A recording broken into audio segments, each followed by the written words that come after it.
Hey Bloom fam, I'm Tay. I'm Tosh. And we are Living the Bloom.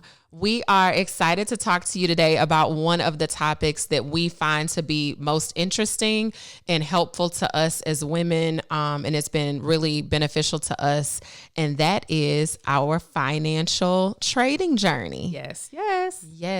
So for those of you who don't know, we have been friends for 30 years, and I don't know what it is, but we just love talking about money. It is a topic of conversation, not every single day, but almost every day we are talking about money in some way. And so we wanted to take you back a little bit over the last 4 years just to talk to you about how we really, truly got started on our financial trading journey. In 2020, as many of you experienced, just like us, we went through COVID. Mm-hmm. And during that time, I was working for an employer who really was not mindful of the challenges of a working parent who just, had a global pandemic come upon their family. My children were at home. They were being schooled virtually. And my employer wanted me to go back to work. Go back into the office. Like what, 6 weeks in, right? 6 weeks in. Yeah, that's crazy. And I was like, no, I'm not hiring a stranger to take care of my kids and their education. Right. And their health during a global pandemic. And so I was very frustrated with my employer at the time. And honestly, I created my own rules for how I was going to work because I'm a parent first. But during that time, I was venting to Tasha about wanting to find another source of income so I could quit my job. Yes. And that's where my trading journey started in 2020. So I ran across Terry Igioma, who had a course. Trade and travel. And I love traveling. And so I was that like, was a good fit. You was like, I'm about to trade and I'm about to travel. Right. And it was good. I think her course was really good. And I introduced it to Tasha. Yep. And your first response was, I was like, how much is it? Yeah, let's see how they work out for you. And then I'll see if I'm on. Yes. I'm a YouTube queen. So I was like, let me see what I can find on YouTube. Yes. But, I did take the course too. And I actually enjoyed the course. Yeah. So we'll talk about, tell them about your journey. Yeah. So my journey with trading. So I was exposed to the stock market from my dad because my dad was a trader. So at a early age, he was always talking about making money in the market and investing in the market. He did not trade the way that you and I trade at such a disciplined level. He was a risk taker, but even in college, he opened up a brokerage account for me and he told me, he was like, hey, I'm gonna put some shares of Bank of America. I'm gonna buy a few shares every week. And he was like, watch, in about a year, you'll have some extra money. You can use it for gas, whatever you need. And I had forgot about the account. So about a year, it was a few months later, he was like, hey, did you check your account? I'm like, which account? He was like, the brokerage account, the TD Ameritrade account that I set up for you. And I said, oh, let me go see. Girl, it's like $3,000 in there. Mm-hmm. And so I was like, oh, so this is what the market is about. But at that time, I'm in college. It's not clicking. Yeah. So fast forward to back to the time frame that you and I were talking about. My dad has still been trading, but we ended up becoming trading partners because every morning we would talk about the stocks. Yeah. We would talk about what we wanted to do. And he used to always tell me, like, you and Jonte, y'all are smart. Y'all can do this. Yeah. And it just became another connection that I had with my dad and a connection that I have with you. Yes. So I love it. Shout out to Sam. Yeah. Okay. But thank you for sharing that. That he was a very huge part of your journey. So I love that. Okay. So basically I'm the risk taker in our friendship. Absolutely. You are. You are not. Your dad and I were more alike in our styles. Yes, y'all were. I'm like, I work hard for my money. Yes, girl. So what was your biggest loss? So for me, I was trying to day trade. I was trying to trade for income. So I was focusing more on trying to learn how to day trade. I feel like long-term trading, I do that in my 401k and I understand that, hey, compound money over time, put something in every month, it will grow. Yes. That's an investment strategy, people. Don't let social media fool you. But at the time I wanted to trade for income, and so I thought day trading was the only way to do that. So I have been really testing the waters with day trading. So the first biggest loss was me trying to trade options in Netflix, to be exact. And I remember what I was doing when I lost $1,000. And I was like, okay, I don't know if this for me. Right. Now, I have also made $1,000 in a day, but I was not happy with losing $1,000. Yeah. And then when I tried to trade credit spreads, I lost $1,200 in a day. So that kind of shook me up. Again, I'm not frivolous with my money. At all. And I'm like, that's a portion of my mortgage that just went away. So, yeah, those were my biggest losses. Yeah. And like I said, I remember exactly what I was doing when I lost that money. Yes. So I'm the risk taker. So my biggest loss was $12,000. And you remember it was December of, what was that, 21 or 22? I think it was 21. It was 21. And I have a long-term account and I have a short-term account where I trade in and out of every day. And I had held Adobe. It was Adobe for about 6 weeks or so. And it just started going down, down, down. And I was like, Tasha, it said $12,000 is down. It's down. I lost $12,000. And she was like, okay, is this in your long-term account or your short-term account? Because I always ask her, what is her trading strategy? Yes. Long-term or short-term? Yes. But I had never lost $12,000, long, short, whatever it was.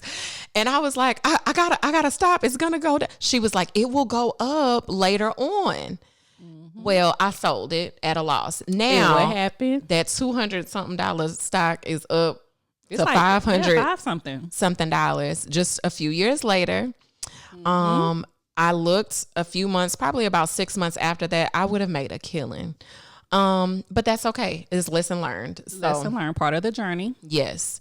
So we wanted to talk to you all today about the 5 tips that we would share for anybody that wants to start trading. There are a lot of things that we are going to cover over the course of our podcast journey with you.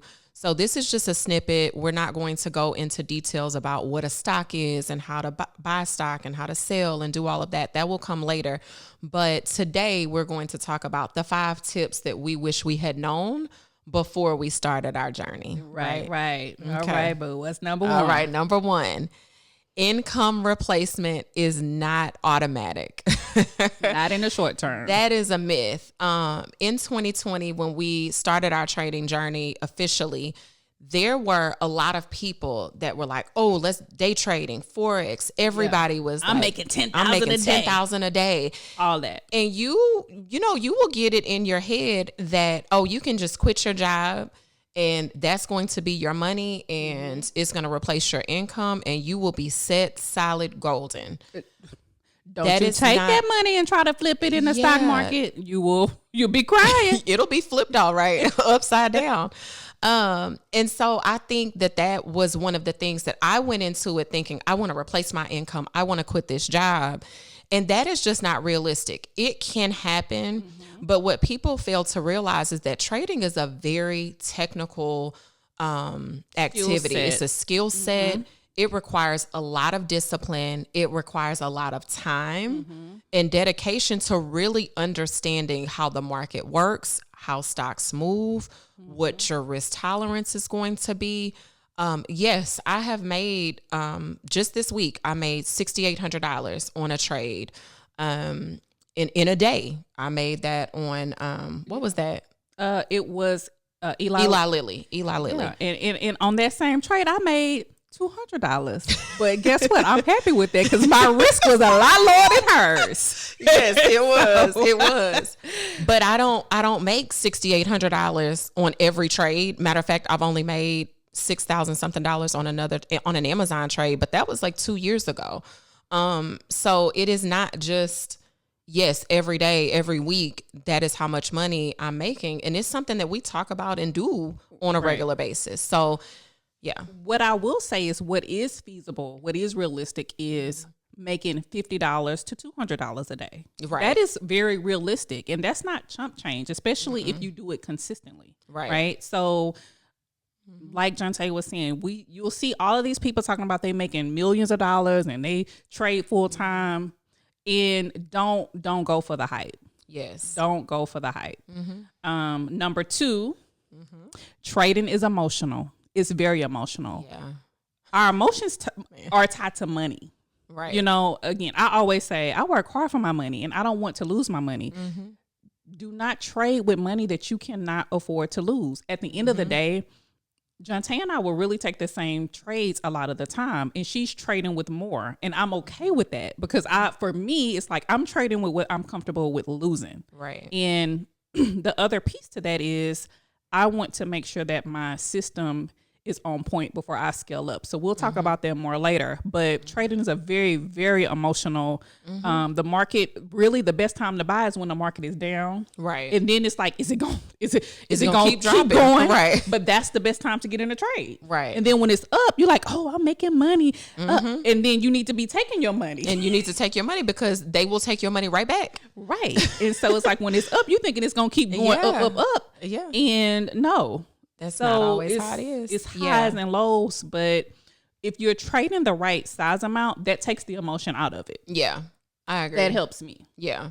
And I mean, we have had multiple conversations where we're like, oh my God, girl, what do I do? What do I do? Do I get in? Do I get out? Wait, what am I supposed to do? And we get all nervous, and it's like, okay, Tasha is much better at this than me, but she's like, what was your trading plan when you got into the trade? What was the plan? Was it short term? Was it long term? What was your risk? What's your stop? Right. Has it hit? Yes. Or and you're like, I don't know. I'm just trying to figure out if I'm gonna get out right now. Why you asking me all these questions? It's like, get your emotions in check. What is your plan? What is your plan? Right. So, yeah, that's another thing that I think we did not fully appreciate going into the journey.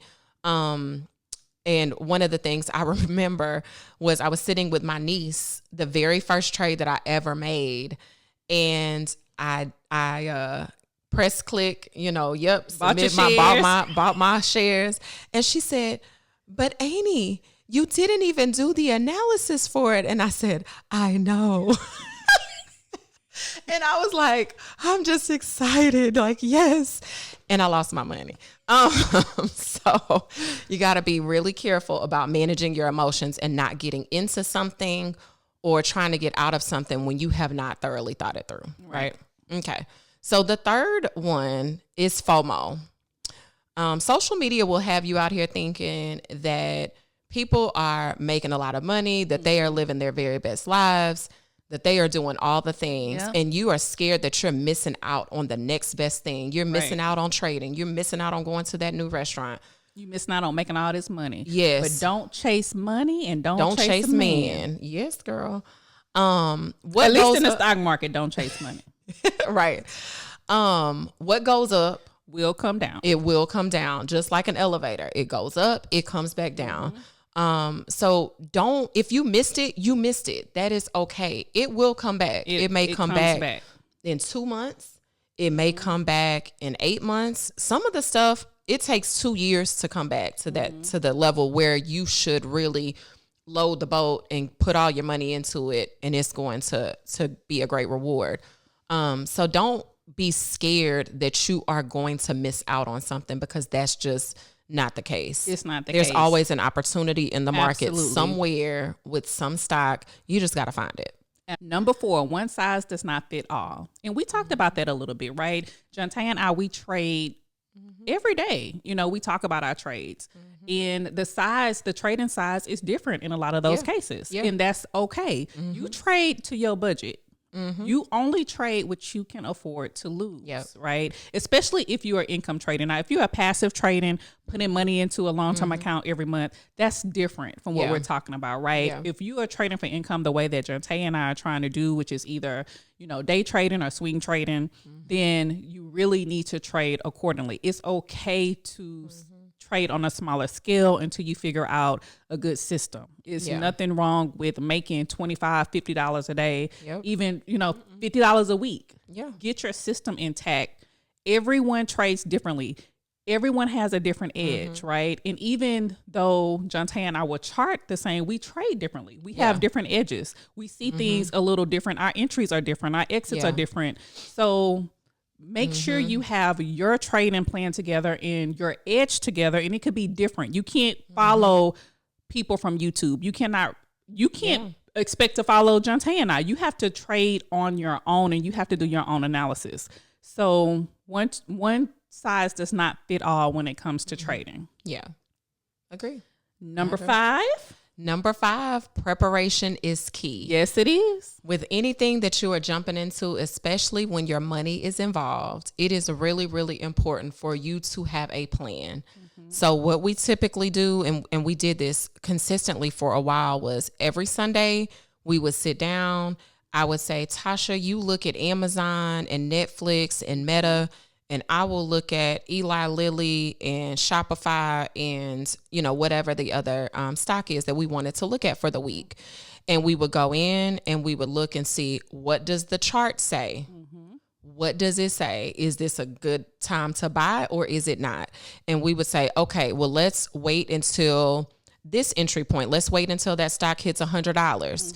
And we will buy. But what's your stop loss? What is your risk tolerance? What am I willing to lose? Let's figure out what that is. What is our potential reward? Is it 3 times what we're willing to lose or more? Okay. And so if it goes the way we want it to go, where are we going to exit? We're not going to be greedy. We're not going to do this. And we would make sure that we understood that. We would set alerts so that if we both are still working, we're both still employed. So we would say, okay, set an alert on our phone. If Amazon hits $100, we're going to get an alert and we will go in and see what we want to do. But we were prepared. We weren't just, opening up the stuff that morning and saying, okay, let's just get in. Right. And that's really the best way to not lose as much money is by being prepared. Absolutely. And when you do your risk assessment, right, if you follow your plan, right, you know what you can lose in that trade. It shouldn't be a surprise. Right. If you're following your trading plan. And another piece to that is also journaling, right? Every trade, you should be journaling your trade because every trade is really different. But even a loss is not a loss if you follow your plan because you can always learn from every trade and apply that to your next trade. And it helps you understand your edge. Your edge meaning what is it that gives you the best probability of winning a trade? How do you feel, right? All of these things, we talked about the emotions, how you feel when you enter a trade. All of this you need to journal so that you can understand yourself and it helps you understand the market and it helps you understand the stock that you're trading. Right. I agree. So I think those are the top 5 tips that we have and that's based on our experience, right, with trading. And what advice would you give to somebody that is just starting their trading journey? What would you say? I would say the number one thing is get a simulation account, right? And we are going to, in 2025, look at doing a simulation video and showing you guys how to get in simulation and get started for those of you who are interested. So if you're interested, drop us a note, Bloom fam, let us know if you're interested in doing a simulation challenge, but don't trade with your money if you've never traded before. Practice. Yes. That's probably the number one thing. Get comfortable with entering, get comfortable with exiting, gauge your emotions. And it's easier to trade with fake money when it's not your money, but that helps you with the execution part too, of getting in and out. Right. And seeing what emotions you have when you're executing the trade. Right. What your style is when you're in the trade. Right. How you're getting out. What you're, Because one thing I remember you and I were having a conversation. I was like, girl, I buy 1,000 shares in a simulation. You were like, I'm realistic because I want to, I'm like, you know what? You're right. I should be realistic because I know I'm not about to buy 1,000 shares of anything. And the Jonte was on point with that because you want to trade similar to how you would trade in real life and get a gauge on how you would feel. So if that's just 25 shares, if your risk is only $50, then okay, maybe that's just 25 shares and that's okay, right? The goal is to start, get a system, then start using your real money. That would be my number one advice. I agree.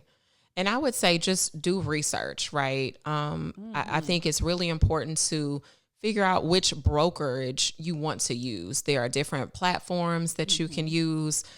different people. There's so many videos out on YouTube about which accounts people use.